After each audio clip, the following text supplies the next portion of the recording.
Well, greetings everyone. I'm here to talk to you today about your initial intake form.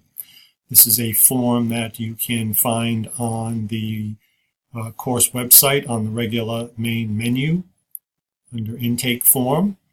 And a few clicks will lead you to the form, but I have it up on the screen here for you for illustrative purposes. But this is a pretty simple form, and really what it's going to do is simply give me some idea of where you are at the start of this process. So, oh, and by the way, this is what's called a fill-in form. So you will, when you access this on your computer, you can see that when you click on the gray boxes, and I'm just going to type garbage in here, but you can put, your name, you can put the date, you can put in your address. Whoops, sorry. Actually, yes, that's right. The date has to be in a specific format. So I'm just going to pick 02 0118 or something like that. It has to be in that format as it suggests here. The other ones will take just about anything. You put in your address, you put in your city, state, and zip code in here, your phone number. If you have a second phone number, you can have it. That's optional.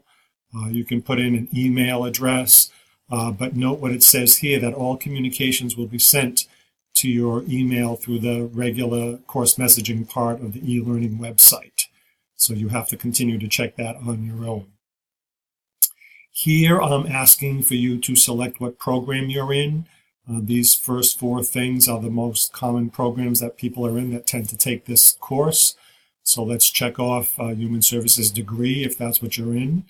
When do you think you're going to finish this off, all of your courses?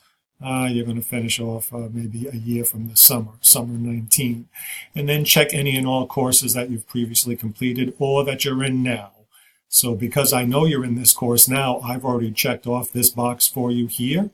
But if you should have taken Psych 101 by now, Intro to Social Welfare, you probably are in the interviewing class. Many of you have already taken at least one other psych course besides the general psych. But whatever applies to you, simply check off or whatever. Now, here's the first of the two most important things on here. I'm looking for experience that people might have in the human services field. The fact that you were a waitress at Friendly's or, any number of other things is nice, but it's not relevant to this discussion. So we're looking for human service-y kind of things. But I do take a broad look at that. So, you can say something like, worked at group home or something.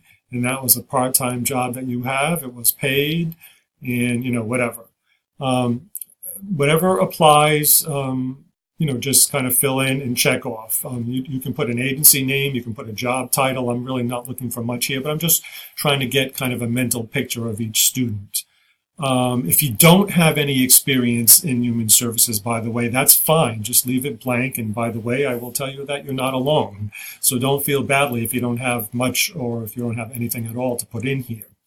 But do consider some things that you might not have thought of, like maybe you did some volunteer work someplace at some point in time. Maybe you did service learning as part of a course here. Maybe you have a child with a disability. Maybe you're caring for your elderly grandparent who lives with you in your home or something like that. That's, what I would call life experience. So even though it's not a real job, that certainly is something that I'd want to know about too. So I've given you three potential things here. You can fill in 0, 1, 2, or 3, depending on what it is. But if you have more than 3, certainly pick the 3 most relevant things. Further on down on this form, there's a couple of yes or no questions. Might you want to be doing expanded duties at a current job? Check off yes or no.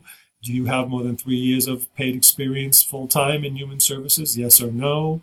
Do you have any criminal background issues that might limit you? Yes or no.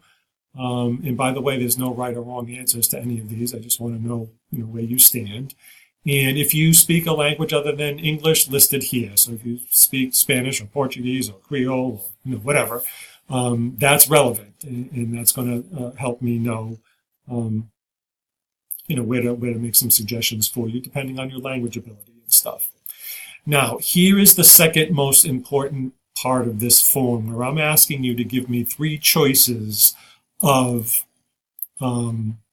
interest areas, and you'll see what I mean when I click on these. But understand that what it says in the directions here is that this does not obligate you to accept an internship in any of these areas. This is just, where is your head at right now as this course is beginning? I'm not going to hold you to anything. I'm not going to, mandate that, you said you wanted to work with this group of people, so that's what you have to do. That is not what this is about. It's just where are you at right now in your thought process. So when you click on the select choice drop-down menu, you have the exact same list for all 3 fields. So, I'm giving you a chance to pick, 3 different ones from this list. So let's just say, for purposes of example, that you're interested in working with schools, school kids or whatever. So you pick education schools for your first choice. You might have some interest in domestic violence. Let's choose that as your second choice. And maybe you don't even really have a third choice, so you can just say unknown at this time or whatever. If all of them are unknown, if you really genuinely don't know what you want to do, simply pick unknown for the first one and move on. Now, the last thing I will call your attention to here is the directions as to how to save this. If you just save it without doing anything special, what it's going to come into me as is SCR 290 initial intake form, and everyone's going to have the same field name. And that, for any instructor, obviously is very confusing. So what the directions ask you to do, let me move this up a little bit again. What the directions ask you to do is save this form as something like whatever your last name is, _ intake, with a proper suffix. For most of you, it'll be docx or doc or whatever. But do on your end a save as opposed to just a regular save, because if you do a regular save, I'm going to end up with 40 or 50 forms that all have the same name, and I don't know who goes to who and stuff like that. So please do me and all of your other instructors a favor by always submitting documents with what I would call a unique file name. Picture the English teacher that gives an assignment for an essay, and they ask everybody to send in the assignment, and you probably saved it on your computer as a English 101 essay or something like that. Well, that instructor is going to get 35 forms that say English 101 essay or whatever it was that I said. So always use a unique file name. This helps me if in case anything gets kind of lost electronically or whatever. It helps me track things down.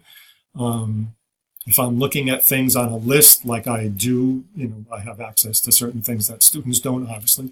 But if I look at things on a list and I'm trying to look for your form, it's going to be much easier if your name is Jane Smith for me to find Smith intake form, as opposed to having to open 40 or 50 of them to come to yours, which, believe me, you don't want me to have to do. So anyway, that's this form. It's pretty simple. You have several days to do this now. And there you go. I will sign off at this point in time. Thank you very much. Bye-bye.